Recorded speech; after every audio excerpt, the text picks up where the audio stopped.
नमस्कार। अंतर्राष्ट्रीय खबरों के हमारे इस खास कार्यक्रम में आपका स्वागत है। मैं हूं चंद्रशेखर जोशी। इस कार्यक्रम में हम आपको इस वक्त की बड़ी अंतर्राष्ट्रीय खबरें बताते हैं, साथ ही दो बड़ी खबरों पर अपने विशेषज्ञ मेहमान के साथ चर्चा भी करते हैं।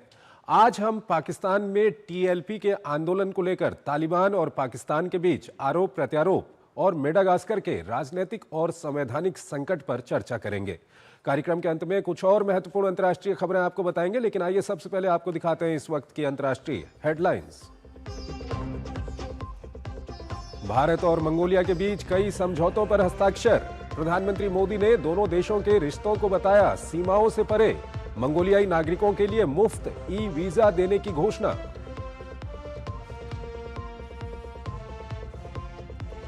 अमेरिकी राष्ट्रपति डोनाल्ड ट्रंप का फलस्तीन के लिए दो राज्य समाधान का समर्थन से परहेज। गाजा के पुनर्निर्माण को बताया तत्काल प्राथमिकता। शांति समझौते के बीच की प्रधानमंत्री मोदी की तारीफ। भारत को बताया महान देश।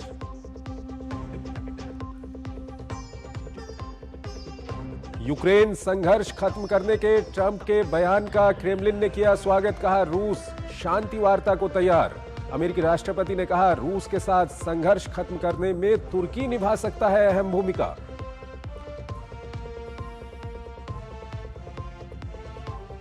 रूसी विदेश मंत्री ने कहा यूएन के प्रतिबंधों के बावजूद ईरान के साथ जारी रहेगा सैन्य सहयोग। अंतर्राष्ट्रीय कानूनों का पालन करते हुए रूस ईरान को जरूरी उपकरण कराएगा उपलब्ध। मेडागास्कर में जेनजी के भारी विरोध के बीच देश छोड़कर भागे राष्ट्रपति।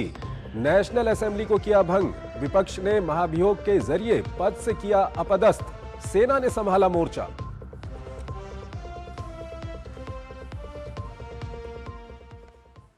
और आइए आपको पहली खबर की ओर लिए चलते हैं। भारत और मंगोलिया के बीच कई समझौता ज्ञापनों पर आदान प्रदान हुआ, जिसमें लद्दाख और मंगोलिया के अरखंगाई प्रांत के बीच सहयोग समझौता अहम रहा। इसके अलावा दोनों ही देश अपनी रणनीतिक साझेदारी को और भी मजबूत बनाने के लिए मानवीय सहायता, संस्कृति, इमिग्रेशन, प्रवासी मामलों, खनिज, सहकार, डिजिटल क्षेत्र में सहयोग को लेकर सहमत हैं। प्रधानमंत्री नरेंद्र मोदी ने संयुक्त प्रेस वक्तव्य के दौरान बताया कि दोनों देशों के संबंध ऐतिहासिक और सांस्कृतिक रूप से जुड़े हुए हैं।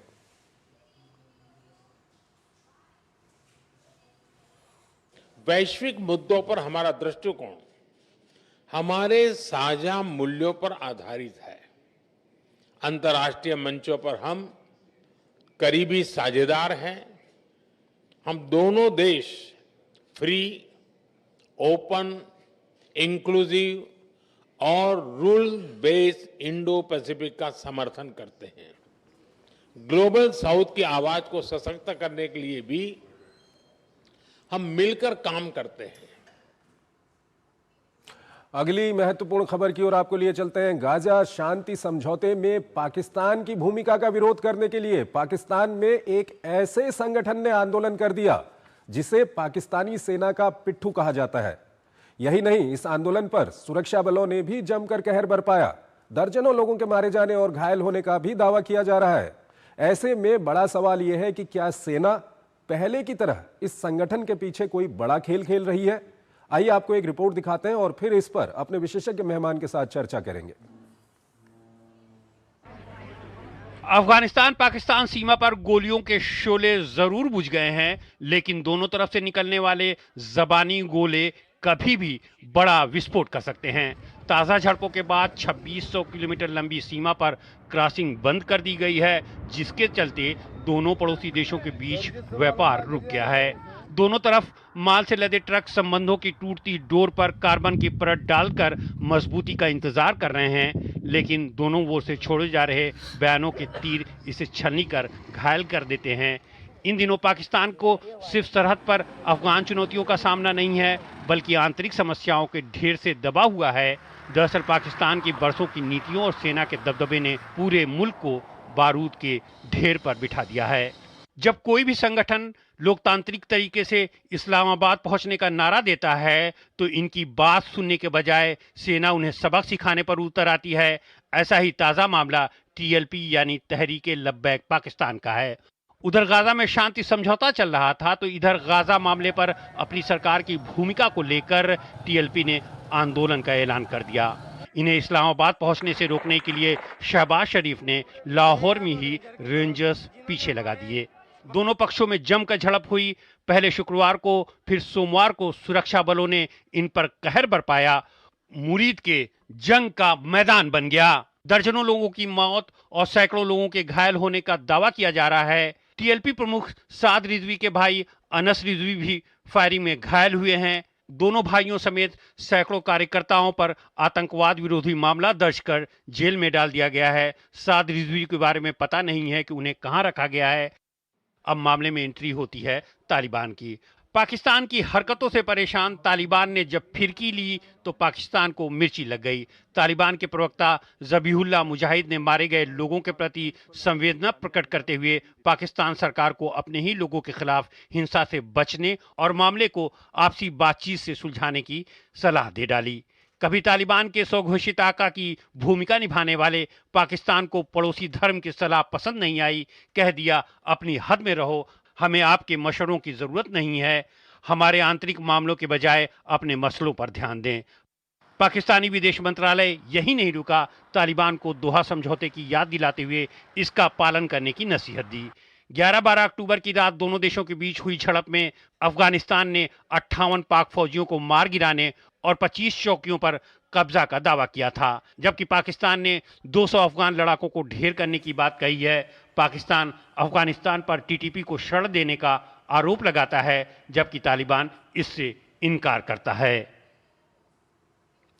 और इस खबर पर ज्यादा बात करने के लिए हमारे साथ जुड़ रही हैं मंजू सेठ, पूर्व वरिष्ठ राजनयिक हैं, विदेशी मामलों की जानकार हैं। उनसे हम बातचीत करेंगे। मंजू जी, बहुत बहुत स्वागत है आपका हमारे इस कार्यक्रम में। मंजू जी, पहला सवाल यही है कि पाकिस्तान के अंदर कभी बलूचों का वहाँ पे आंदोलन है, पख्तून वहाँ पे परेशान है, सिंधी वहाँ पे परेशान है, पंजाबियों की अपनी परेशानियां हैं। इस सब के बीच ये टीएलपी का जो आंदोलन है, इसको क्या कुछ आपकी प्रतिक्रिया है इस पर? आई थिंक आप देख रहे हैं जो वहाँ पे हालात बनते चले जा रहे हैं। अभी हाल ही में अफगानिस्तान के साथ उनकी कॉन्फ्रंटेशन हो गया, जैसे बॉर्डर पूरा बंद हो गया। जैसे आपने अभी कहा कि उनकी तो मुश्किलें बढ़ती जा रही, क्योंकि वहाँ की जो सरकार है, अगर आप देखेंगे काफ़ी सालों से अपनी आवाम की जो आवाज़ है, अपने लोगों को जो प्रॉब्लम्स है, उसको एड्रेस नहीं कर रही है। और ये जो टीएलपी भी अब आगे उभर के आया है, ये बहुत ही एक अल्ट्रा राइट ग्रुप है जो बिल्कुल चाहता है कि यहाँ पे भी अलॉन्ग विद जो तहरीके तालिबान पाकिस्तान है, वो भी चाहते हैं कि यहाँ full Islamic law, Islamic rule आए, यहाँ पे शरिया लगे। और टीएलपी भी अब बहुत नाराज हैं कि शहबाज शरीफ गए हैं गाजा के साथ। गाजा के सपोर्ट में, पैलेस्टीनियंस के सपोर्ट में जो उन्होंने आज फ्राइडे को निकाला है, जो मार्च करने चाह रहे थे, तो वहाँ की जो सरकार है, सरकार कहें या वहाँ की जो आर्मी है, वो इससे इनको प्रोटेस्ट करने जा रहे थे। यूएस एम्बेसी के सामने लाहौर पहुंच रहे थे। तो ये बिल्कुल एक उनके लिए खतरे की एक घंटी थी। तो उन्होंने इमीडिएटली एक्शन लिया और उनके ऊपर अटैक कर दिया है।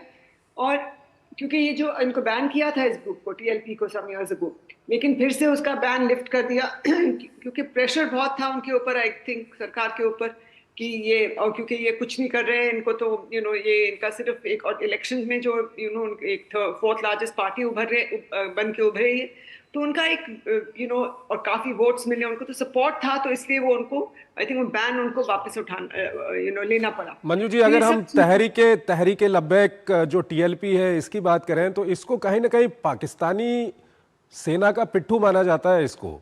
और इतिहास में हमने देखा है कि जब जब पाकिस्तानी सेना को वहां की सरकार के ऊपर दबाव बनाना होता है तो वो टीएलपी को आगे कर देती है। यहाँ पे ये गाजा वाले मामले को लेकर के क्या पाकिस्तानी सेना और पाकिस्तानी सरकार के बीच में एक राय नहीं है क्या? ये आई थिंक अगर आप देखेंगे क्या हो रहा है, कैसे वहां पे चीजें होती, कभी कहना बहुत मुश्किल है कौन किसका अपर हैंड है। लेकिन हम देख रहे हैं यूएस के साथ अभी तक तो जनरल मुनीर ही थे, फील्ड मार्शल मुनीर ही आगे थे, लेकिन सडनली शहबाज शरीफ आगे इसमें अटेंड करने गए मीटिंग। तो एक ही वहाँ का जो एक दो पावर सेंटर्स हैं, ये आपस में थोड़ा बहुत आई थिंक इनका चलता रहेगा। बट आप हमें समझना चाहिए कि पाकिस्तान में जो मेन पावर सेंटर है, चाहे शहबाज शरीफ कहे या कुछ भी, या प्राइम मिनिस्टर, वहाँ की सिविलियन गवर्नमेंट कुछ भी कहे, वहाँ का मेन कंट्रोल जो है वो आर्मी के पास है, आर्मी चीफ के पास ही। तो इसलिए हो सकता है कि ये जान के उनको एक तंग करने के लिए, उनको मैसेज देने के लिए कि आप सुप्रीम नहीं, क्योंकि सब जगह शहबाज शरीफ उनके साथ प्रेसिडेंट ट्रम्प के साथ देखे गए, और इनको मुनीर को अगर आप फोटोज देखें तो मुनीर साइड में, फील्ड मार्शल मुनीर साइड पे बैठे हैं।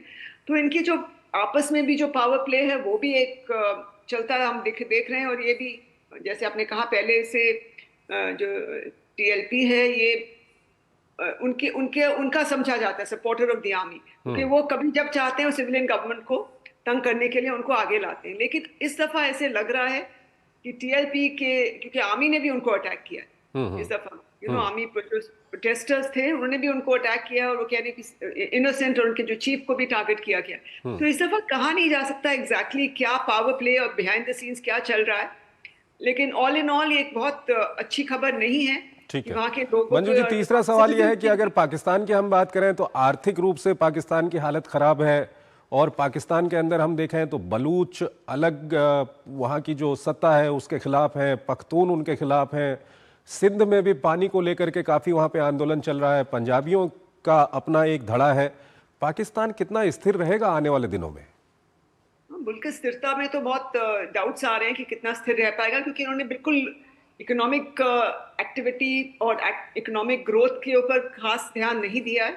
और अभी हम देख रहे हैं अपने चीन के जो प्रोजेक्ट्स चल रहे थे वो भी कंप्लीट नहीं हुए, तो किसी की चीज़ में वो इस वक्त ना बौखलाए हुए हैं। तो चीन के पास भी जा रहे हैं, यूएस के पास भी जा रहे हैं, सबके पास अपना कोशिश कर रहे हैं। रूस के साथ भी उनका कहीं ना कहीं कुछ चल रहा है, सऊदी अरेबिया और ये सब गल्फ कंट्रीज जितनी हैं उनके साथ जो उन्होंने एग्रीमेंट किया है। तो एक इनका जो अप्रोच है पाकिस्तान का, वो जहाँ तक मेरा मानना है वो चाहती है कि सरकार जो आर्मी सुप्रीम रहे, वहाँ की सरकार को कंट्रोल करे और वहाँ की आवाम को कंट्रोल करे, और वहाँ के लोगों की जो मुश्किलें हैं, जो सब इतना अनरेस्ट है, और ये जो हम देख रहे हैं कि ये जो इतना सपोर्ट मिल गया टीएलपी को गाजा मामले पे, तो हम देख रहे हैं कि रिलीजन एक बहुत इंपॉर्टेंट वहाँ पे बनता चला जा रहा है, इंपॉर्टेंट एलिमेंट, और ये सरकार वहाँ पे नहीं समझ पा रही है या समझना नहीं चाहती है। ठीक है, तो मुझे लग रहा था ये और बढ़ेगा। वहाँ की आवाम की जो चीजें हैं, वहाँ के लोगों की जब तक आप एड्रेस नहीं करेंगे,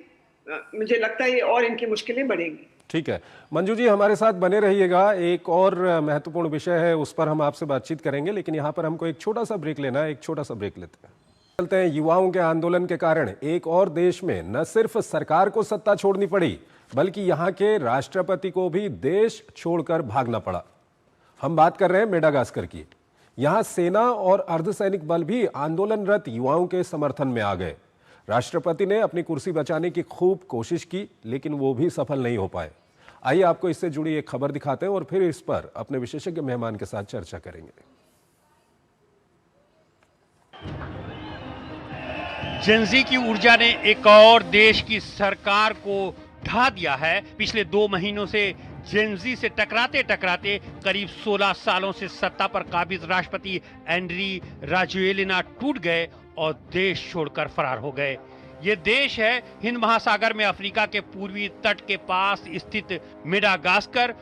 विपक्षी दल के नेता ने सीनेट को जानकारी दी कि राष्ट्रपति देश छोड़कर भाग गए हैं। दावा किया जा रहा है कि वे फ्रांसीसी सेना के जहाज में रवाना हुए। हालांकि ये किसी को नहीं मालूम है कि वे कहां हैं, लेकिन जहां भी हैं वहां से उन्होंने राष्ट्रपति के आधिकारिक फेसबुक पेज पर संसद को भंग करने का ऐलान कर दिया। हालांकि देश में आंदोलन पिछले महीने सितंबर से चल रहा है, लेकिन रविवार को इसमें अचानक बड़ा मोड़ तब आ गया जब लंबे समय से उनकी सहयोगी रही सेना की स्पेशल यूनिट कैप्सैट ने अपनी वफादारी बदलकर जनता के साथ खड़ी हो गई। इसी यूनिट ने 2009 में तख्ता पलट के दौरान राजोएलिना को सत्ता तक पहुंचाया था। सैनिकों ने साफ कह दिया कि वे अब प्रदर्शनकारियों पर गोलियां नहीं चलाएंगे। इसके तुरंत बाद यूनिट ने नए सेना प्रमुख की भी घोषणा कर दी। एक तरह से सरकार को अपने हाथों में ले लिया। राष्ट्रपति ने इसे तख्ता पलट बताया। हालांकि कैप्सैट का कहना है कि जो कुछ भी होगा जनता की मर्जी से होगा। इसके बाद अर्धसैनिक बल जेंडी मैरी और पुलिस भी सेना और जनता के साथ में खड़ी हो गई। लेकिन राष्ट्रपति ने अपने पद से इस्तीफा देने से इनकार करते हुए मेडागास्कर को नष्ट नहीं होने देने का संकल्प दोहराया। इस आश्वासन के बावजूद स्थिति तेजी से उनके हाथ से फिसलती गई, जिसको देखते हुए उन्होंने संसद भंग कर हालात को और खराब कर दिया। संसद में नेता प्रतिपक्ष ने राष्ट्रपति के कदम को गैर कानूनी बताया। मेडागास्कर में 25 सितंबर को जेनजी प्रदर्शनकारियों ने पानी और बिजली कटौती को लेकर विरोध प्रदर्शन शुरू किया था। इसमें 22 लोग मारे गए थे और दर्जनों घायल हुए थे। इससे देश भर में नाराजगी बढ़ गई। इन प्रदर्शनों में ट्रेड यूनियन भी शामिल हो गए, जिसके कारण कई बड़े शहरों में रात का कर्फ्यू लगा दिया गया। इस विद्रोह को प्रेरित करने वाले जेनजी प्रदर्शनकारियों ने इंटरनेट के माध्यम से लामबंदी की और अपने आंदोलन को नाम दिया जेनजी माडा मूवमेंट। देश की औसत आयु 20 वर्ष से भी कम है, यानी ये एक बहुत ही युवा देश है। लेकिन इस युवा आबादी के बावजूद लगभग 3/4 लोग अब भी गरीबी में जीवन बिता रहे हैं। मेडागास्कर 1960 तक फ्रांस का उपनिवेश था। आजादी मिलने के बाद से ही लोकतांत्रिक संस्थाएं काफी कमजोर रही हैं। 4 बार तख्ता पलट हो चुका है। मेडागास्कर में भारतीय मूल के लोगों की एक छोटी लेकिन खास आबादी रहती है, जो 19वीं सदी में व्यापारियों के रूप में वहां पहुंची थी।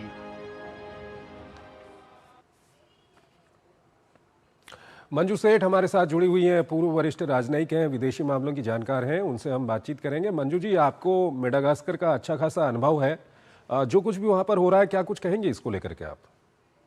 ये बिल्कुल एक आई थिंक ये कल्मिनेशन है बहुत सालों का, जो वहाँ पे स्थिति ऐसी बिगड़ती चली गई है। मैं भी वहाँ थी, मैं देख रही थी ऑलरेडी वहाँ के जो लोग थे थोड़े से परेशान रहते थे, क्योंकि उनकी जो बेसिक ज़रूरतें हैं, स्पेशली कैपिटल के बाहर, बिग सिटीज़ के बाहर जो है, गांव में और सब जगह बहुत उनको इग्नोर किया जाता था। तो ये जो राष्ट्रपति जी हैं आंद्री राजोएल, उस वक्त भी वहाँ पे प्रेसिडेंट थे। तो मैं तब से देख रही हूँ कि इनसे बहुत उम्मीदें थी, लेकिन इनको इंटरिम गवर्नमेंट था, इनका कू के बाद आए थे ये, तो ये इतना ज़्यादा वो नहीं कर पाए अपना जो इम्प्लीमेंट करना चाहते थे आइडियाज उस वक्त। लेकिन के बाद एक दूसरी गवर्नमेंट सब प्रेशर के बाद वो रिजाइन कर गए। फिर इलेक्शंस में वो 2 बार जीत चुके हैं।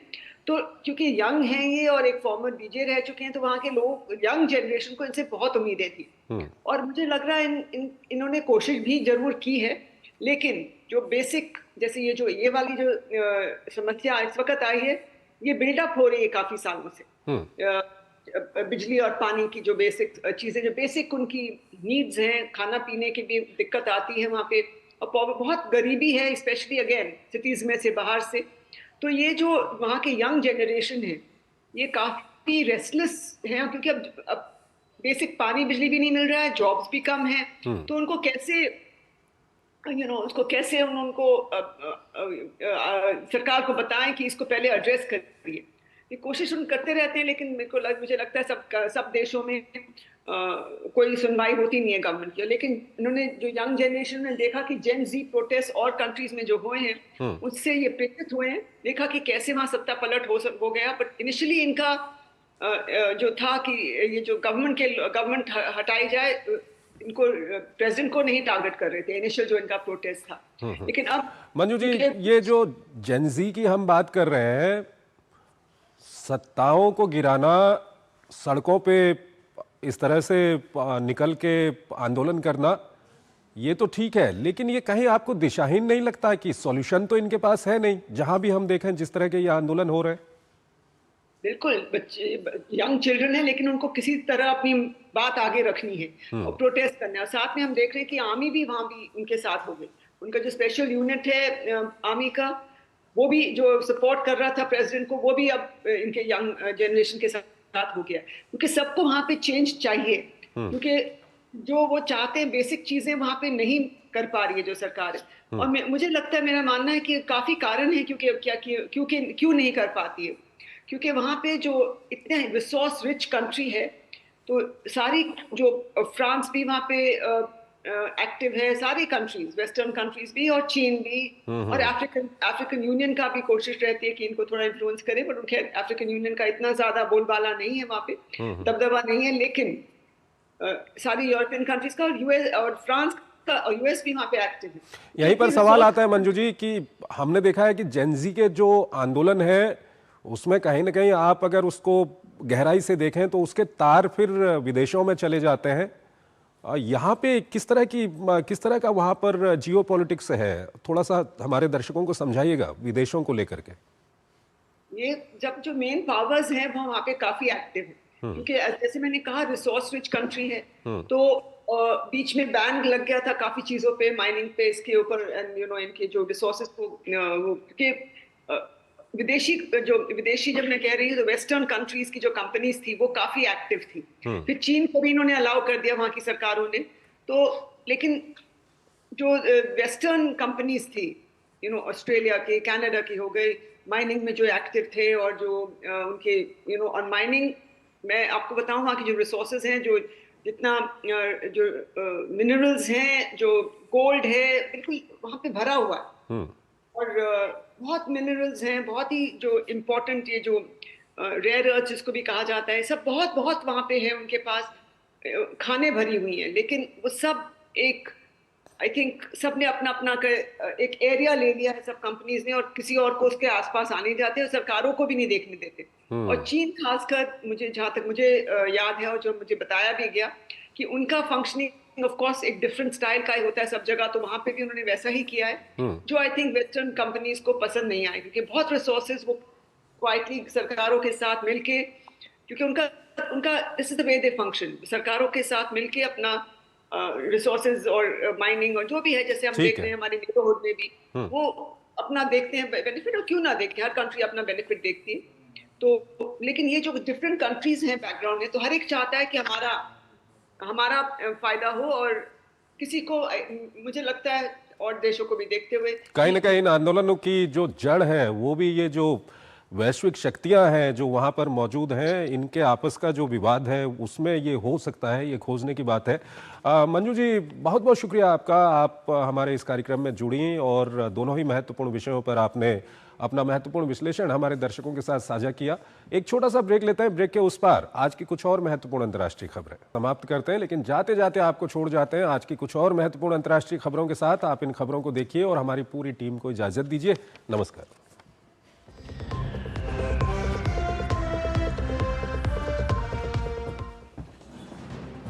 अमेरिकी राष्ट्रपति डोनाल्ड ट्रंप ने मिस्र से लौटते समय एयरफोर्स वन में पत्रकारों से बात करते हुए इजराइल फिलिस्तीन संघर्ष के लिए 2 राज्य समाधान का समर्थन करने से परहेज किया और कहा कि उनकी तत्काल प्राथमिकता गाजा का पुनर्निर्माण है। ट्रंप ने मिस्र के राष्ट्रपति अब्देल फतेह अल सीसी के 2 राज्य समाधान के आह्वान के बारे में पूछे जाने पर कहा कि मैं एकल राज्य, दोहरे राज्य या 2 राज्य की बात नहीं कर रहा हूं, हम गाजा के पुनर्निर्माण की बात कर रहे हैं। अमेरिकी राष्ट्रपति डोनाल्ड ट्रंप ने एक बार फिर जमकर भारत की तारीफ की है। इस बार ट्रंप ने मिस्र के शर्म अल शेख शिखर सम्मेलन में भारत को महान देश और पीएम मोदी को अपना खास दोस्त बताया है। ये बात उन्होंने इजराइल हमास युद्ध को खत्म करने वाले ऐतिहासिक शांति समझौते पर हस्ताक्षर के बाद कही। ट्रंप ने पाकिस्तानी प्रधानमंत्री शहबाज शरीफ के सामने कहा कि भारत एक महान देश है और वहाँ मेरा एक बहुत अच्छा दोस्त है जिसने शानदार काम किया है। रूस के विदेश मंत्री सर्गेई लावरोव ने कहा है कि संयुक्त राष्ट्र के प्रतिबंधों के बावजूद रूस ईरान के साथ अपना सैन्य सहयोग जारी रखेगा। लावरोव ने कहा कि रूस इन प्रतिबंधों को नहीं मानता है। ईरान पर संयुक्त राष्ट्र सुरक्षा परिषद ने सैन्य हथियारों से जुड़े प्रतिबंध लगाए थे जो अक्टूबर 2020 में समाप्त हो गए। ट्रेड वॉर को लेकर चीन ने अमेरिका को दिया कड़ा जवाब। मंगलवार को चीन की ओर से कहा गया कि वे इस लड़ाई को आखिरी दम तक लड़ेंगे। ये बयान तब आया जब अमेरिकी राष्ट्रपति डोनाल्ड ट्रंप ने चीनी सामानों पर 100% अतिरिक्त टैरिफ लगाने की घोषणा की। इससे चीन पर कुल टैरिफ बढ़कर 130% हो गया है। लंबे समय से हिंसा की चपेट में फंसे पूर्वी कांगो में एक बार फिर विद्रोही लड़ाकों ने एक बड़े नरसंहार को अंजाम दिया है। इस्लामिक स्टेट से जुड़े विद्रोहियों ने 19 लोगों को मौत के घाट उतार दिया है। एडीएफ ने लुबेरो क्षेत्र के मुकोंडो गांव पर हमला कर घरों और दुकानों को भी आग के हवाले कर दिया। कैमरून में विपक्षी नेता इस्सा चिरोमा बाकरी ने वर्तमान राष्ट्रपति पॉल बिया के खिलाफ चुनाव में जीत का दावा किया, जो 43 वर्षों से सत्ता में हैं। हालांकि सप्ताह अंत में हुए मतदान के आधिकारिक परिणाम 2 सप्ताह तक आने की उम्मीद नहीं है।